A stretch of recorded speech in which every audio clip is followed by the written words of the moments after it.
অপরাধটা কি ছিল আমাদের? প্রিয় ভাই ও বোনেরা, হাসু আপার ডায়লগ শোনার আগে প্লিজ আমাদের চ্যানেলটি সাবস্ক্রাইব করুন।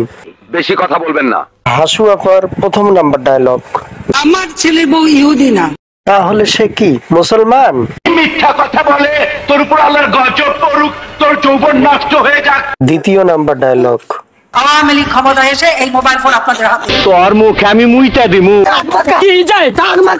তৃতীয় নাম্বার ডায়লগ, মন প্রাণ দিয়ে চেষ্টা করেছি বাংলাদেশের মানুষের ভাগ্য পরিবর্তন করতে। ভাই এই বিষয়টা তো বুঝলাম না। তোর শয়তানের লাইগাই দেশের আইন শৃঙ্খলার কাছিম চিত হয়ে গেছে গা। এখন শেখ হাসিনা মোদির কাছেই থাকবে, বিষয়টা কেমন হয়? গান্ডা আবার গা তো আবার গা গান্ডা গা শুনি। তুই খুনি, সন্ত্রাসী, দেশের শত্রু।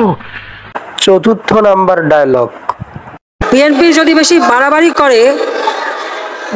করলে আবার জেলে পাঠিয়ে দেবো। রয়েকার রা রয়েকার যা কয়েকার কা বসেন্দ্র রাজা কা। সম্মানিত গায়েস, তাহলে ভাবুন রাজাকার কে? ওবায়দুল কাদেরের পঞ্চম নাম্বার ডায়লগ, যা ছিল শেখ হাসিনার ডান হাত, তার বক্তব্যটি শুনুন। আমার নাম কাদের, সবাই বলছে কাউয়া কাদের। ওরে পাসপোর্ট ছাড়া ভিসা লাগায় দে। এখন হাসিনা তো রাজাকার হয়ে গেল, এখন হাসিনাকে দিয়ে কি করা যায়?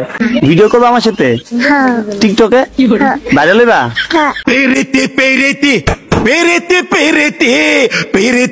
সাইদি সাহেবের কথা আজকে বাস্তব হয়ে গেল।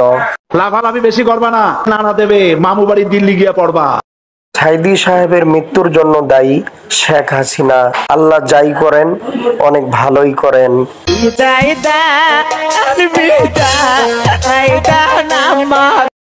তো সম্মানিত গায়েস, আজ এই পর্যন্ত। যারা চ্যানেলটি সাবস্ক্রাইব করেননি প্লিজ চ্যানেলটি সাবস্ক্রাইব করুন।